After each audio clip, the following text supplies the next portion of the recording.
Good morning, students. Today we are going to start our new chapter, that is molecular basis of inheritance. Molecular molecular basis of inheritance. Inheritance. देखिए, सबसे पहले समझेंगे कि इसका मतलब क्या होता है मॉलिक्यूलर बेसिस ऑफ इनहेरिटेंस। तो देखिए, यहाँ पे इनहेरिटेंस टर्म है। इनहेरिटेंस का मतलब क्या होता है? हेरिडिटी। ठीक है। And what is heredity? Heredity is the transformation of character from parents to offspring. मतलब कि ऐसी प्रोसेस जिसमें क्या होता है, कैरेक्टर का ट्रांसफ़र होता है फ्रॉम पेरेंट टू ऑफस्प्रिंग। तो हेरिडिटी के लिए कौन सा मॉलिक्यूल रिस्पॉन्सिबल है? ठीक है, कौन सा मॉलिक्यूल क्या है, बेस है, वो पढ़ेंगे हम इसमें मॉलिक्यूलर बेसिस ऑफ इनहेरिटेंस में। ठीक है, क्या है? देखिए, इनहेरिटेंस का मतलब हो गया हेरिडिटी, और कौन सा मॉलिक्यूल इसके लिए रिस्पॉन्सिबल है। ठीक है, या फिर कह सकते हैं कौन सा मॉलिक्यूल है जो कि रिस्पॉन्सिबल है, उसका मॉलिक्यूलर बेसिस क्या होता है, वो सारी चीज़ें हम डिस्कस करेंगे इस चैप्टर में। क्लियर? तो देखिए, यहाँ पे सबसे पहले थोड़ा सा इंट्रोडक्शन देख लेते हैं इसका। इंट्रोडक्शन, इसकी डिस्कवरीज के बारे में। ठीक है, तो सबसे पहले बात करें अगर प्रोकैरियोट और यूकैरियोट में, तो प्रोकैरियोट में भी क्या होता है, हेरिडिटी के लिए रिस्पॉन्सिबल होता है जेनेटिक मटेरियल, जिसको कहा जाता है डीएनए और आरएनए। तो जो डीएनए और आरएनए होता है, ठीक है, प्रोकैरियोट्स में, क्योंकि प्रोकैरियोट का सेल क्या होता है, प्रोकैरियोटिक्स जितने भी होते हैं सेल, उसमें जो न्यूक्लियस होता है वो बहुत ही वेल डेवलप नहीं होता। ठीक है, मतलब जो न्यूक्लियर मेम्ब्रेन होती है वो वेल डेवलप नहीं होती है। तो इसलिए इनका जो डीएनए होता है, ठीक है, प्रोकैरियोट्स में जो डीएनए होता है वो सर्कुलर फॉर्म में होता है, इस तरह से। ठीक है, सर्कुलर फॉर्म में इस तरह से होगा, जिसको कहा जाता है न्यूक्लियोइड। ठीक है, क्या कहेंगे? न्यूक्लियोइड। ठीक है, तो जो प्रोकैरियोट्स होते हैं उनके सेल में जो डीएनए होता है वो सर्कुलर फॉर्म में क्या होता है, साइटोप्लाज्म के अंदर एम्बेडेड होता है, इसलिए इसको कहा जाता है न्यूक्लियोइड। क्लियर? अब देखिए, नेक्स्ट अगर बात करें इसकी डिस्कवरीज़ के बारे में, कब इसकी डिस्कवरीज़ हुई या फिर किसने की, तो डिस्कवरीज़ के बारे में अगर डिस्कस करें तो सबसे पहले, ठीक है, सबसे पहले एक साइंटिस्ट थे जिनका नाम था फ्रेडरिक माइशर। ठीक है, क्या नाम था? फ्रेडरिक माइशर। ठीक है, इन 1869। ठीक है, 1869 इन्होंने क्या किया, जो आउल होता है, ठीक है, आउल के पस सेल में, ठीक है, पस सेल कहने का मतलब जो WBCs होती है, उसमें एक मटेरियल देखा। ठीक है, उसमें एक मटेरियल देखा और उस मटेरियल को नाम दे दिया न्यूक्लिन। ठीक है, क्या नाम दे दिया? न्यूक्लिन। ठीक है, फिर से समझ लीजिए, सबसे पहले जो न्यूक्लियस था, ठीक है, उसमें इन्होंने फ्रेडरिक माइशर नाम के साइंटिस्ट ने 1869 में पस सेल में, जो आउल का पस सेल था, मतलब जो WBCs थी, उसमें एक तरह का मटेरियल देखा जिसको नाम दे दिया इन्होंने, क्या? न्यूक्लिन। ठीक है, दिख रहा है? न्यूक्लिन। तो नेक्स्ट इसके बाद अगर बात करें 1884 में, 1884 में एक और साइंटिस्ट आए जिनका नाम था हर्टविग। ठीक है, हर्टविग ने जो न्यूक्लियन था, ठीक है, न्यूक्लिन था, इसको फिर से स्टडी की इसकी। ठीक है, फिर से स्टडी की, और स्टडी करने के बाद ये बताया कि जो न्यूक्लिन है वही रिस्पॉन्सिबल होता है किसके लिए? ट्रांसमिशन ऑफ हेरिडिटरी ट्रेट के लिए। ठीक है, तो फ्रेडरिक मार्शल ने सबसे पहले आउल जो था, ठीक है, आउल के पस सेल में क्या किया, एक स्ट्रक्चर देखा, उसमें इन्होंने इसका नाम दे दिया, उस स्ट्रक्चर का नाम दे दिया क्या? न्यूक्लिन। देन इसके बाद एक और साइंटिस्ट आया जिनका नाम था क्या? हर्टविग ने 1884 में फिर से न्यूक्लियन की स्टडी की, और स्टडी करने के बाद ये बताया कि यही वो मटेरियल है। ठीक है, न्यूक्लियन ही क्या है? वो मटेरियल है जो कि रिस्पॉन्सिबल होता है ट्रांसमिशन ऑफ हेरिडिटरी ट्रेट। ठीक है, तो यहाँ पे लिख रहे, तो यहाँ पे देखिएगा, हर्टविग proposed that nucleon was responsible for the transmission of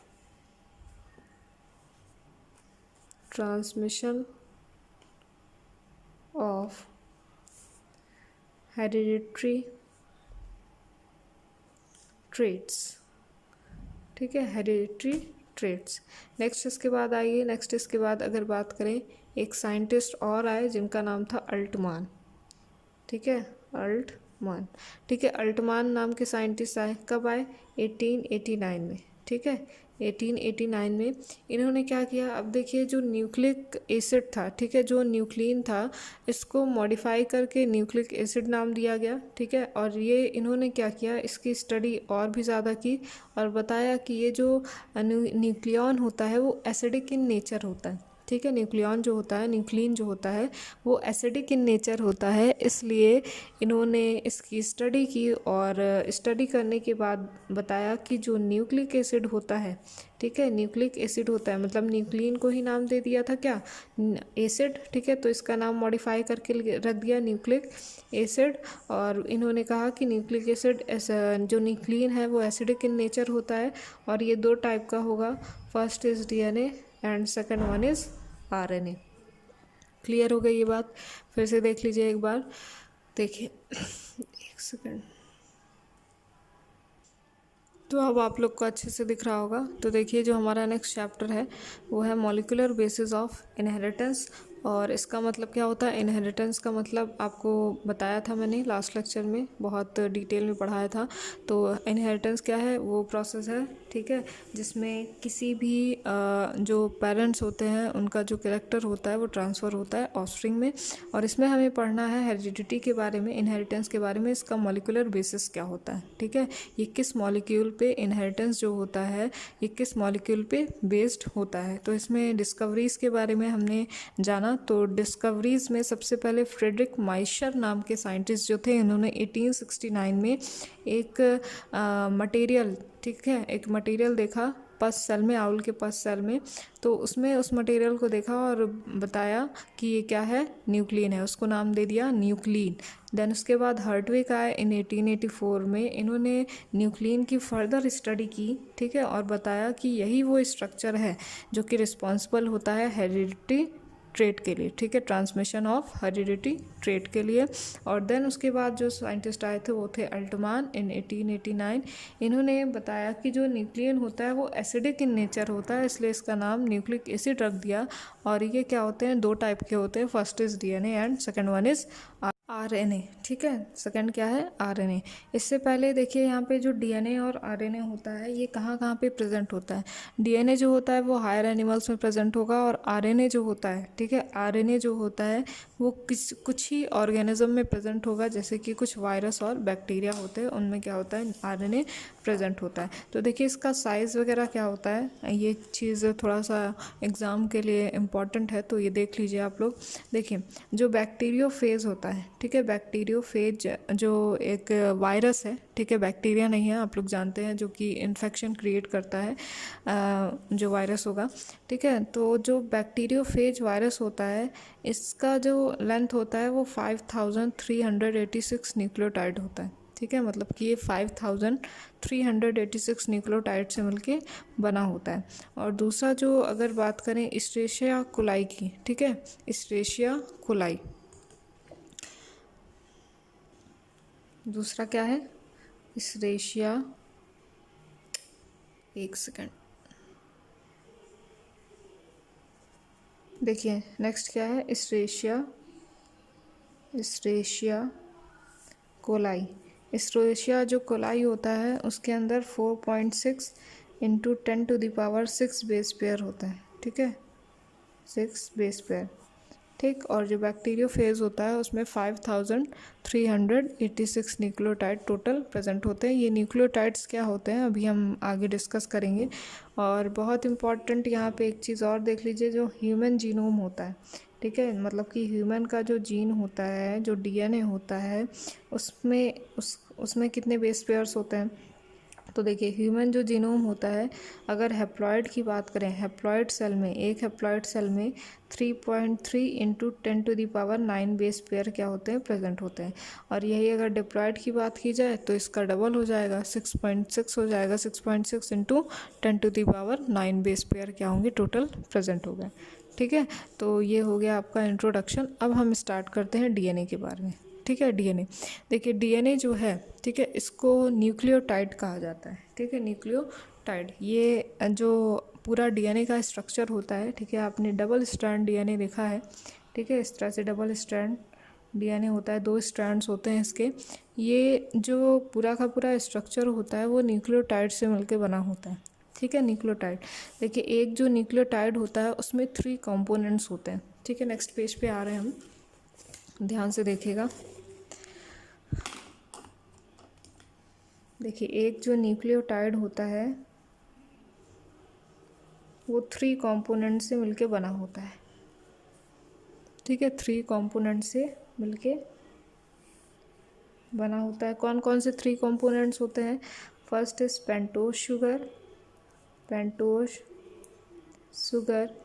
second one is phosphate group, phosphate group, ठीक है। And third one is nitrogenous base, nitrogenous base, ठीक है। तो देखिए पेंटोज शुगर जो होता है इसका केमिकल जो फॉर्मूला होता है वो होगा C5H10O4। अगर आरएनए है तो आरएनए में इसका हो जाएगा C5H10O5 हो जाएगा। अगर डीएनए है तो डीएनए में C5H10O4 हो जाता है। क्यों होता है ऐसा आगे डिस्कस करेंगे। फॉस्फेट ग्रुप को PO4, इसमें -3 चार्ज होता है, नेगेटिव चार्ज होगा, ठीक है, क्योंकि ये नेगेटिवली चार्ज होता है DNA due to phosphate group. और जो नाइट्रोजनस बेस होते हैं वो 2 टाइप के होते हैं, ठीक है। First is purine and second one is pyrimidine, ठीक है, पिरामिडीन। प्यूरीन जो होता है ये 2 टाइप का होता है, ये भी 2 टाइप का होता है। जितने भी नाइट्रोजनस बेस होते हैं, देखिए 4 टाइप के नाइट्रोजनस बेस होते हैं, 4 टाइप के नाइट्रोजनस बेस होते हैं। कौन कौन सा होता है? Adenine, guanine, cytosine and thymine, ठीक है। और यूरेसिल भी होता है, यूरेसिल होता है आपका आरएनए में, ठीक है। तो देखिए जो प्यूरीन होता है इसमें आता है adenine and cytosine, sorry guanine, adenine and guanine. और जो पिरिमिडीन होता है इसमें आएगा CUT, ठीक है, कट। तो देखिए C का मतलब होगा cytosine, U means uracil and T stand for thymine. समझ में आ गया इतनी? तो देखिए जो पूरा डीएनए होता है वो 3 टाइप के न्यूक्लियोटाइड से मिलके बना होता है, 3 कंपोनेंट से बना होता है न्यूक्लियोटाइड के। First is pentose sugar, second one is phosphate group and third one is nitrogenous base. Pentose sugar की बात करें तो इसका केमिकल फॉर्मूला होता है C5H10O4। Phosphate group PO3 negative charge, PO4 3 negative charge. Nitrogenous base जो होते हैं वो 2 टाइप के होंगे, प्यूरीन एंड पिरिमिडीन। प्यूरीन में आता है एडेनिन एंड ग्वानिन और पिरिमिडीन में आता है cytosine, uracil and thymine. Clear हो गई ये बात। अब यहाँ पे देखिए इसका केमिकल स्ट्रक्चर देखेंगे, इससे पहले आप लोग समझ लीजिए, ठीक है, स्ट्रैंड्स के बारे में। तो देखिए जैसे कि मैंने बताया जो न्यूक्लियोटाइड होता है, ठीक है, एक जो पूरा का पूरा जो न्यूक्लियोटाइड होता है इसमें 3 कंपोनेंट्स होते हैं, ठीक। तो अगर डीएनए की बात करें, ठीक है, न्यूक्लियोटाइड फॉर्म पेंटोज शुगर हुआ, फॉस्फेट ग्रुप और नाइट्रोजनस बेस। तो सबसे पहले यहाँ पे बना देते हैं पेंटोज शुगर, ठीक है, एक सेकेंड, पेंटोज शुगर, ठीक है। यहाँ पे ऑक्सीजन होगा,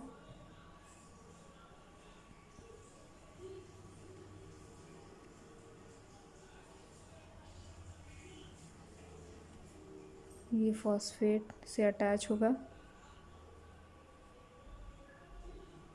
ठीक है, यहाँ पे ऑक्सीजन, ठीक है, ये दिख रहा है आपको। तो मैंने क्या किया, ये अगर स्ट्रैंड है, ठीक है, ये अगर डीएनए है, दिख रहा है आप लोग को, ये अगर डीएनए है तो डीएनए को मैंने क्या कर दिया, अनवाइंड कर दिया, ठीक है, अनवाइंड कर दिया। और अनवाइंड करने के बाद मैंने एक स्ट्रैंड को दिखाया है, ठीक है, एक स्ट्रैंड के 3 न्यूक्लियोटाइड को दिखाया है, ठीक। तो अगर एक जो न्यूक्लियोटाइड है वो 3 कंपोनेंट से बना होता है, कौन कौन सा? यहाँ पे आपका यहाँ पे देखिए फॉस्फेट, शुगर और नाइट्रोजनस बेस, ठीक है। यहाँ पे न्यूक्लियोटाइड की क्या है, न्यूक्लियोटाइड 3 कंपोनेंट से मिलके बना है, कौन कौन सा? पेंटोज, फॉस्फेट और नाइट्रोजनस बेस। तो यहाँ पे भी देखें न्यूक्लियोटाइड, अगर एक न्यूक्लियोटाइड की बात करें तो इसमें क्या है, फॉस्फेट है, और ये देन उसके बाद शुगर है, और ये क्या है आपका नाइट्रोजनस बेस। तो ये क्या होगा, न्यूक्लियोटाइड। अब एक जो न्यूक्लियोटाइड है वो कई सारे न्यूक्लियोटाइड से क्या होता है, अटैच हो जाता है, ठीक है। कई सारे जो न्यूक्लियोटाइड होंगे आपस में कंबाइंड होके, ठीक है, आपस में कंबाइंड हो जाएंगे, तो इसका नाम क्या हो जाएगा, कई सारे न्यूक्लियोटाइड हैं। बहुत सारे न्यूक्लियोटाइड के लिए क्या यूज़ करते हैं, पॉली, ठीक है, पॉली यूज़ करते हैं, तो इसका नाम क्या हो जाएगा, पॉली न्यूक्लियोटाइड, ठीक है। तो अगर एक न्यूक्लियोटाइड की बात करेंगे तो उसमें पेंटोज, फॉस्फेट और नाइट्रोजनस बेस होगा। और बहुत सारे अगर न्यूक्लियोटाइड की बात करेंगे तो उसमें क्या होगा, उसको क्या कहेंगे, पॉली न्यूक्लियोटाइड, क्योंकि बहुत सारे न्यूक्लियोटाइड आपस में अटैच होते हैं, ठीक है। और इसको पॉलीमर भी बोला जाता है, मोनोमर, पॉलीमर, ठीक है, मोनोमर, ठीक है। जैसे मोनोमर ये हो गया, ठीक है, एक, ठीक है, मोनोमर। फिर उसके बाद ये देखिए दूसरा, तीसरा, चौथा, ठीक है। तो ये बहुत सारे मोनोमर होंगे आपस में अटैच हो गए, तो इसको क्या कहेंगे, पॉलीमर कहेंगे, ठीक है। जैसे कि अगर एक वॉल तैयार करनी है तो उसमें सबसे इम्पॉर्टेंट क्या होता है, ब्रिक होता है। तो जब ब्रिक को जोड़ेंगे, ठीक है, ब्रिक क्या है, एक मोनोमर हो गया। अब बहुत सारी जब ब्रिक आपस में आप अटैच कर दोगे तो एक वॉल तैयार हो जाएगी, तो उसको क्या कहा जाएगा, पॉलीमर कहा जाएगा। इसी तरह बहुत सारे न्यूक्लियोटाइड को हम अटैच कर देंगे तो वो क्या बना लेगा, पॉलीन्यूक्लियोटाइड या फिर पॉलीमर बना लेगा। ये चीज़ आपको आई थिंक क्लियर हो गई होगी। अब देखिए इसके केमिकल स्ट्रक्चर के बारे में डिस्कस करेंगे, क्या इसका केमिकल स्ट्रक्चर होता है, ठीक है। तो देखिए यहाँ पे सबसे पहले क्या है, पेंटोज शुगर, ठीक है। तो पेंटोज जो शुगर होता है, ठीक है, क्योंकि इसका फॉर्मूला C5 दिख रहा है आपको, H10O4 होता है, क्लियर, यही होता है ना। अब देखिए इसका जो स्ट्रक्चर होगा वो इस तरह से आप कॉपी पे बनाते जाएंगे, ठीक है, नोट करते जाएंगे। ये ऑक्सीजन, ठीक। अब यहाँ पे OH, H हाइड्रोजन क्योंकि है, यहाँ पे H, OH, यहाँ पे H, OH, ठीक है। यहाँ पे भी क्या हो जाएगा, H, और यहाँ पे आएगा CS2, और ये हो जाएगा, ये OH से अटैच होगा, ठीक है। ये है स्ट्रक्चर इसका। तो देखिए यहाँ पे C5 दिया हुआ है, C5 का मतलब 5 कार्बन कंपाउंड होता है। पेंटोज हमने बोला है तो पेंटोज का मतलब क्या होता है, 5, ठीक है, 5 कार्बन कंपाउंड होता है ये। तो देखिए कितने कार्बन है यहाँ पे, फर्स्ट ये हो गया, ठीक है, सेकंड ये हो गया, थर्ड ये हो गया, फोर्थ ये हो गया, और फिफ्थ ये हो गया, ठीक। अब देखिए H10 है, हाइड्रोजन कितने हैं, 10 है। तो ये 1 2 3 4 5 6 7 8 9 10 हाइड्रोजन हो गए। ऑक्सीजन कितना है, 4 है, ठीक है, ऑक्सीजन 4 है। बट यहाँ पे ऑक्सीजन एक ज़्यादा है, ठीक है, क्योंकि हमने क्या बनाया है, इसका राइबोस बनाया है, ठीक है, राइबोस शुगर बनाया है। तो यहाँ से क्या होता है, जब डीऑक्सी आप पढ़ते हो, ठीक है, मैंने जानबूझ के ये बनाया है आपको समझाने के लिए कि जब आरएनए आप पढ़ते हो तो आरएनए का जो फॉर्मूला होता है, ध्यान दीजिएगा यहाँ पे, आरएनए का जो फॉर्मूला होता है वो C5H10O5 होता है, ठीक है, O5। क्यों, क्योंकि ऑक्सीजन यहाँ पे 5 होता है, बट जो डीएनए होता है उसमें ऑक्सीजन कितने होते हैं, 4 होते हैं। तो यहाँ पे देखिए कितने ऑक्सीजन है, 1 2 3 4 5, ठीक है, 5 ऑक्सीजन है। तो ये क्या हो गया, ये राइबोस शुगर का फॉर्मूला हो गया, ठीक, ये राइबोस शुगर का हो गया। बट यहाँ पे क्या होता है, जब डीएनए में आता है, ठीक है, डीएनए में क्या होता है, डीएनए का नाम क्या है, डीऑक्सी राइबोस, ठीक है, डीऑक्सी मतलब कि राइबोस से, ठीक है, इस शुगर से क्या होता है, एक जो ऑक्सी है, ऑक्सी का मतलब जो ऑक्सीजन है वो क्या हो जाता है, डीजनरेट हो जाएगा, ठीक है, डीजनरेट हो जाएगा, यहाँ से रिमूव हो जाएगा, ठीक है, हमने यहाँ से इसको रिमूव कर दिया, तब इसका नाम क्या हो जाता है, डीऑक्सी राइबोस न्यूक्लिक एसिड, ठीक है। इसलिए इसका नाम डीऑक्सी राइबो न्यूक्लिक और इसका राइबो न्यूक्लिक एसिड होता है। समझ में आ गई है। तो इसका फॉर्मूला क्या हो जाएगा, C5H10O4, और जब आप आरएनए बना रहे हैं तो C5H10O5 होगा। तो देखिए 1 2 3 4, ठीक है, 4 क्या है, इसमें ऑक्सीजन है। क्लियर हो गई बात। अब देखिए नेक्स्ट है यहाँ पे फॉस्फेट, ठीक है, PO4 3, ठीक है, फॉस्फेट ग्रुप। अब फॉस्फेट ग्रुप में 3 नेगेटिव चार्ज होता है, ठीक है, 3 नेगेटिव चार्ज होगा। तो यहाँ पे देखिए एक फॉस्फेट किससे अटैच है, 4 ऑक्सीजन से अटैच होता है। तो यहाँ पे फॉस्फोरस जो है इसको सेंटर पे बनाएंगे, ठीक है। और यहाँ पे 4 क्या हो जाएंगे, ऑक्सीजन। एक जो होगा वो डबल बॉन्ड से अटैच होगा और ये क्या होता है, सिंगल बॉन्ड से अटैच होता है। तो ये क्या हो गया आपका फॉस्फेट। क्लियर हो गया। तो ये इसका केमिकल स्ट्रक्चर होता है। ये आपका पेंटोज शुगर है और दूसरा क्या है, ये आपका फॉस्फेट ग्रुप है। अब हम आएंगे नाइट्रोजनस बेस पे, ठीक है। इससे पहले एक चीज़ और आप लोग समझ लीजिए, यहाँ पे जो बॉन्ड्स होते हैं जो कि फॉस्फेट, पेंटोज और नाइट्रोजनस बेस को आपस में अटैच करते हैं, ठीक है। ये कैसे अटैच होते हैं, एक लिंकेज होता है, बॉन्ड्स होते हैं, ठीक है। यहाँ पे देखिए ये वाला स्ट्रक्चर आप देखिए, यहाँ पे ध्यान दीजिएगा।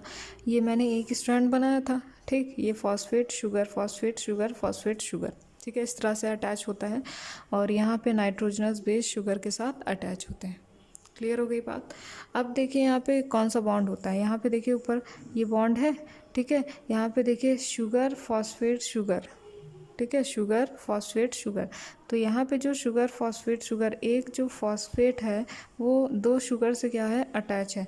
तो यहाँ पे जो बॉन्ड होता है इसको कहा जाता है एस्टर बॉन्ड, ठीक है। एस्टर बॉन्ड आपने केमिस्ट्री में पढ़ा होगा, एस्टर बॉन्ड। क्योंकि यहाँ पे एक फॉस्फेट है, एक फास्फोरस है, 2 शुगर से अटैच है। तो 2 के लिए हम यहाँ पे यूज़ करेंगे डाई, ठीक है, डाई यूज़ करेंगे। क्योंकि यहाँ पे फास्फोरस भी है तो ये हो जाएगा इसका नाम फॉस्फो, ठीक है, फॉस्फो। तो पूरा नाम इसका हो जाएगा फॉस्फो डाई एस्टर बॉन्ड, ठीक है, या फिर फॉस्फो डाई एस्टर लिंकेज हो जाएगा। अब देखिए ये शुगर जो है ये नाइट्रोजनस बेस को भी क्या होता है, अटैच करता है एक बॉन्ड से। इस बॉन्ड का नाम क्या होगा, इस बॉन्ड का नाम होता है एन ग्लाइकोसिडिक बॉन्ड, ठीक है। क्या होता है, एन ग्लाइकोसिडिक, ग्लाइकोसिडिक बॉन्ड, ठीक है। कैसे इसका नाम एन ग्लाइकोसिडिक रखा गया, क्योंकि ये नाइट्रोजनस बेस है, नाइट्रोजन कंपाउंड है, इसके लिए हम एन यूज़ करते हैं। ग्लूकोज के साथ अटैच है तो इसके लिए ग्लाइको यूज़ करेंगे और सिडिक बॉन्ड हो जाएगा। तो यह एन ग्लाइकोसिडिक बॉन्ड। और एक दूसरा नाम और भी होता है इसका, CNC लिंकेज, ठीक है, CNC लिंकेज। क्योंकि ये कार्बन, ठीक है, ये जो कार्बन होता है, ठीक है, 2 कार्बन एक नाइट्रोजन को क्या करेगा, अटैच करेगा। तो इसका नाम हो जाएगा CNC लिंकेज या फिर CNC बॉन्ड भी इसको कह सकते हैं। क्लियर हो गई बात। अब देखिए नेक्स्ट पेज पे आ रहे हैं, चलिए। तो देखिए नाइट्रोजनस बेस पे आते हैं हम। नाइट्रोजनस बेस, ठीक है, मैंने नाइट्रोजनस बेस के बारे में आपको बताया। जो नाइट्रोजनस बेस होता है वो 2 टाइप के होते हैं, first is purine and second one is pyrimidine, ठीक है, पिरिमिडीन। अब देखिए जो पिरिमिडीन होता है, ठीक है, पिरामिडीन, प्यूरीन में क्या आता है, एडेनिन एंड ग्वानिन, ठीक है, शॉर्ट फॉर्म में लिखना है, समझ जाएंगे आप लोग। पिरामिडीन में साइटोसिन आता है, यूरेसिल आएगा और थायमिन आता है। अब एक चीज़ और ध्यान दीजिए, यहाँ पे जो एडेनिन होता है, ठीक है, जब हम लोग जब DNA पढ़ते हैं तो DNA में क्या होता है, जो एडेनिन होता है वो अटैच होता है विथ डबल बॉन्ड थायमिन से, ठीक है, थायमिन से। ये क्या होता है, हाइड्रोजन बॉन्ड होता है, ठीक है, हाइड्रोजन बॉन्ड। तो एडेनिन अटैच होता है थायमिन से और साइटोसिन अटैच होता है विथ ट्रिपल बॉन्ड, ठीक है, ट्रिपल बॉन्ड किससे, ग्वानिन से। तो एडेनिन हमेशा अटैच होता है थायमिन से और साइटोसिन अटैच होता है हमारी हमेशा ग्वानिन से विथ ट्रिपल बॉन्ड। ये चीज़ आप लोग ध्यान रखिएगा, ठीक है। तो अब देखिए एडेनिन और ग्वानिन का स्ट्रक्चर क्या होता है, ध्यान से देखिएगा।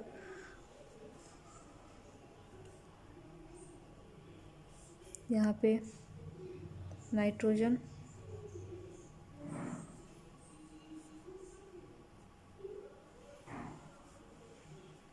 डबल बॉन्ड,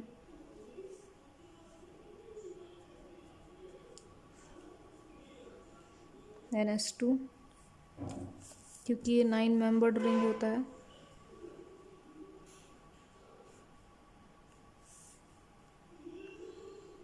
यहाँ पे N और H हाइड्रोजन बॉन्ड होते हैं।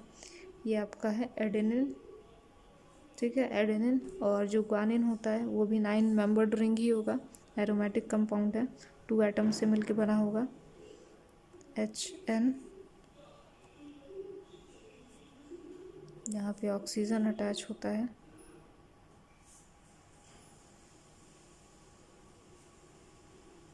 ये नाइट्रोजन,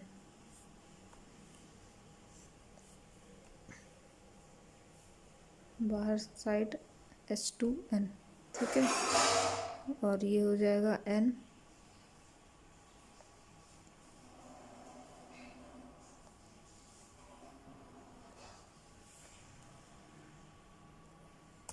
ये आपका है ग्वानिन,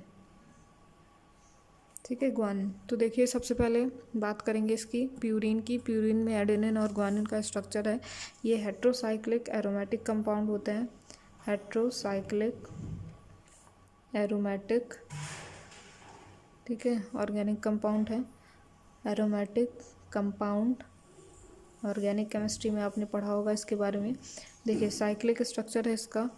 हेट्रोसाइक्लिक क्यों कहा गया? क्योंकि ये दो एटम से मिलके बना होता है, दो डिफरेंट एटम से, एलिमेंट से मिलकर बना होता है, ठीक है, कार्बन और नाइट्रोजन, ठीक है, कार्बन ये है और नाइट्रोजन आपका ये है। हाइड्रोजन बॉन्ड से क्या होता है? अटैच होता है। एरोमेटिक इसलिए कहा गया क्योंकि अल्टरनेट फॉर्म में डबल और सिंगल बॉन्ड इसमें प्रेजेंट होते हैं। Double single, double single, double single क्या होता है इसमें बॉन्ड प्रेजेंट होते हैं, ठीक है। अब देखिए यहाँ पे 9 मेंबर्ड रिंग होता है, ये 9 मेंबर्ड रिंग, ठीक है, जिसमें 4 नाइट्रोजन होगा और 5 क्या होंगे? कार्बन होते हैं। 4 नाइट्रोजन 5 कार्बन। देखिए यहाँ पे 4 नाइट्रोजन, बाहर वाले एलिमेंट को काउंट नहीं करेंगे तो यहाँ पे देखिए पहला नाइट्रोजन, ये है दूसरा नाइट्रोजन, ये तीसरा नाइट्रोजन, ठीक है, तीसरा है और ये चौथा, ठीक है। 4 नाइट्रोजन है और कार्बन कितने हैं? 5 है। यहाँ पे देखिए 1 2 3 4 5, ठीक है, 5 कार्बन है। यहाँ पे भी देखिए ग्वानिन में भी यही होता है, 9 मेंबर्ड रिंग होता है, ठीक है। 9 मेंबर्ड रिंग कैसे हुआ? 1 2 3 4 5 6, ठीक है, 1 2 3 4 5 6 7 8 9, 9 मेंबर्ड रिंग है। कितने नाइट्रोजन होंगे इसमें? 4 नाइट्रोजन, 1 2 3 4, ठीक है, बाहर वालों को काउंट नहीं करेंगे। और जो कार्बन है वो 5 होते हैं, 1 2 3 4 5 कार्बन। क्लियर हो गई ये बात। अब देखिए नेक्स्ट इसके बाद क्या है? पिरिमिडीन, ठीक है। पिरिमिडीन का स्ट्रक्चर बनाते हैं, दिख रहा है आप लोग को पिरिमिडीन। देखिए पिरिमिडीन में क्या क्या है आपका? साइटोसिन है, यूरेसिल है एंड थायमिन है। सबसे पहले साइटोसिन देखते हैं। यहाँ पे NH2 बाहर की तरफ अटैच होगा,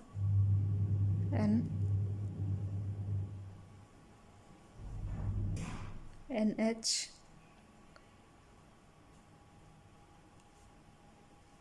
ठीक है, ये, और डबल और सिंगल बॉन्ड भी होता है।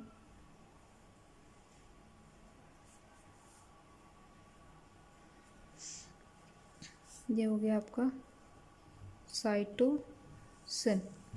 देन इसके बाद क्या है? यूरेसिल, ठीक है। यूरेसिल की अगर बात करें तो ये आपका ये 6 मेंबर्ड रिंग होते हैं पिरिमिडीन में, NH,